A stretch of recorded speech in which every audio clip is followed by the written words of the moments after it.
Welcome to ICEF Monitor. Welcome Pushpinder, thank you for coming. My pleasure. You're one of the leading agents of India. Can you please introduce yourself a little bit? We are based out of New Delhi, India. We also have offices in Nepal, Sri Lanka, and now in Bangladesh. We represent close to about 250, 300 universities and institutions around the world. Some of the key markets that we work with are Australia, UK, US, Canada, and now opening up to Europe. I mean, I understand that you're sending a lot of students and you have very high visa success rates. Right.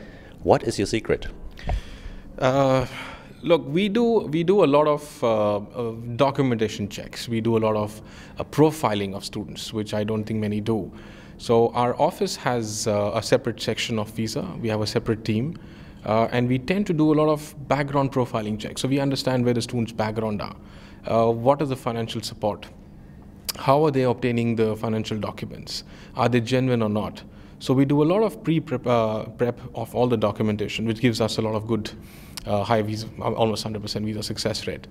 To take it on, also some of the countries, students do get interviews. So, they are more dependent on a decision making from a visa counselor, which means we do a lot of more of the testing of students before it. We do mock interviews for them. So when they face the physical interview, they are kind of mentally prepared to get those questions off them, and it tends to relax them a bit. But I think it has a lot to do with profiling, checking of documents, and making sure that the visa file that is submitted in the respective embassy is as per the guidelines, is thoroughly checked, and meets all the requirements of the country. So I understand you're doing a lot more than just selecting a school for a student. It's a lot of pre-work, then it's also work after the student is successfully in the country. How would you describe this process, and maybe during the studies and after the studies? See, today the scenario has changed. We are not just an education counselor. Our role as an agency or as a consultant has been defined and again. And today the expectation from a student and the parent is far more than just a counseling. So for us, we have also evolved as a company through that, which means we need to handhold every student through the whole admission process, then the counseling process, and then the visa process. So it's a very defined role as a consultancy now. Let's please talk a little bit about pre-departure briefings. How do you prepare your students for their studies overseas?